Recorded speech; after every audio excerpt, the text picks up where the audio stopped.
Hello mga kapatid. Alam ko wala namang magagawa yung mga sinasabi ko. Baka lang may gusto makapakinig, kaya nyo na lang akong magsabi-sabi. Sa mga naiinis sa akin, isipin nyo na lang na katang-isip ito. May nabasa akong post ngayon lang na mayroong namatay. May head trauma siya, kung di ako nagkakamali. And then, kailangan niya ng agarang solusyon. Hindi lang basta trauma, kundi linawin ko lang, ayon sa post, life and death siya. Sinugod sa ospital, kulang daw ang kama, kulang hiningan pa ng deposito. Sa madaling salita, hindi siya na-actionan agad at namatay yung tao. Iba-iba ang kaisipan sa ganyan. Kung ikaw yung pamilya ng tao, mamumuhi ka. Kung ikaw naman yung pamilya ng mga nasa field ng medisina, sasabihin nyo, ganun talaga, oras niya na lang, walang kama, talagang limitado lang kami, ganyan. Nakakalungkot lang na wala akong kinokondena. Ang kinokondena ko lang yung sitwasyon na unang-una Swerte.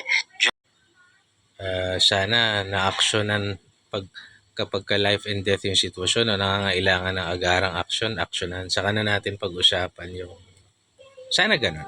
Wishful thinking lang. Saka na natin pag-usapan yung down payment. Saka na natin.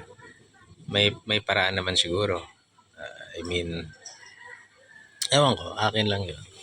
Siyempre, nakikisimpatya ako rin sa biktima at sa pamilya ng biktima. Nakakalungkot na ang hirap maging mahirap dito sa Pilipinas. Kasi kung anak ng politiko o ng mayamang negosyanteng kilala yung ilalagay mo doon, hindi ganun.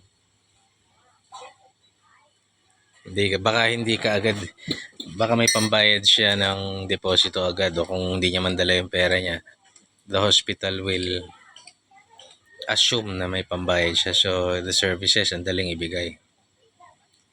Ang hirap maging mahirap dito. Nasa mahirap na bansa na nga tayo, pinapahirapan pa natin lalo yung kapwa natin.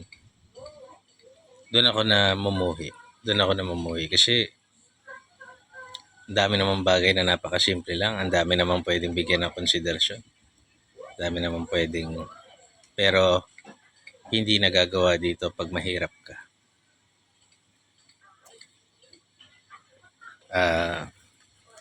Meron ako nakita dati, nasa ospital ako noon. Naglalakad ako mula ospital hanggang ulo ng apo.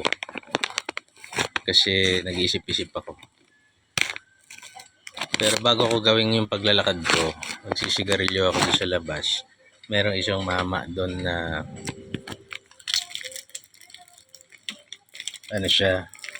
nakaupo tulala. Tinalo ko siya ng sigarilyo. Sabi ko, tayo gusto mo ng sigarilyo? Hindi ako naninigarilyo anak ko. Sabi niya. Yung anak niya nasa ospital.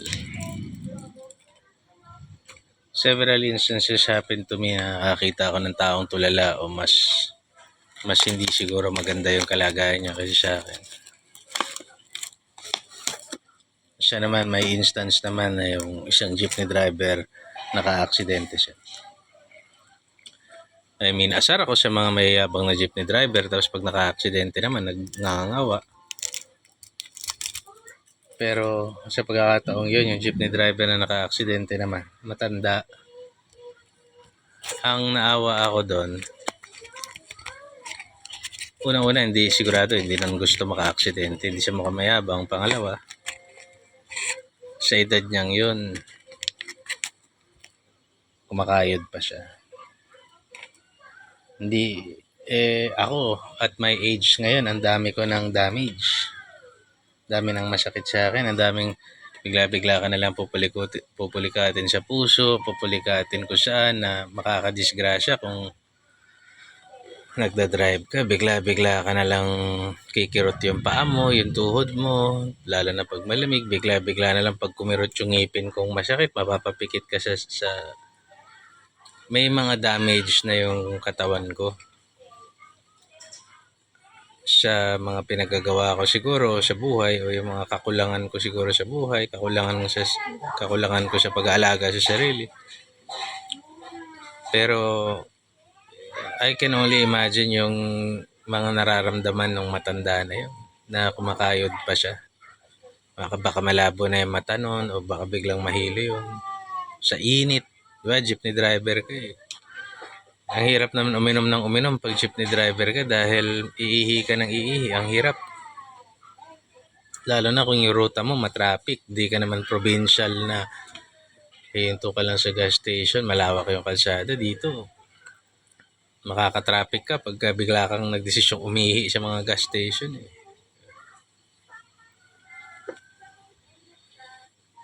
Naawa lang ako na minsan siyempre wala akong magawa. Tapos makakarinig ka sa mga tao na makakarinig ka sa mga taong may sinabi o titulado na hindi naman natin problema yun. Pagka political ang usapan, hindi naiisip yung kapwa, naiisip lagi negosyo, naiisip lagi yung connection natin doon, yun yung boto natin, kilala ni ganito yun, brother ni ganito yun sa fraternity, ano yun ni Kwan, ganyan. Ayoko si ganito kasi wala naman tayong papala. Yung, hindi mo naiisip yung kapwa mo dahil ikaw silaw na silaw ka sa mga ambisyon mo. Yung gano'n, nakakairita. And hindi ko maiwasan na maisip na wala ba tayong kayang gawin sana para sa mga taong ganun. Di ba natin pwedeng sagutin yung kunwari may matanda na driver, nakadisgrasya siya, wala bang pwedeng sumagot dun sa nadisgrasya niya, i-compensate yung nadisgrasya niya, kasi yung mga ganun, yung mga nadisgrasya, pag oras mo na wala kang magagawa, kaya lang maipakita man lang sa pamilya na inasikaso mo agad o sinubukan mong isalba yung buhay ng tao, na-appreciate ka eh.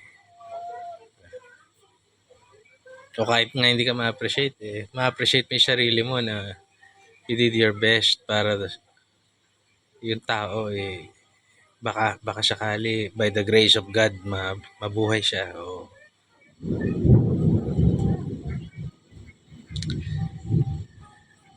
ano lang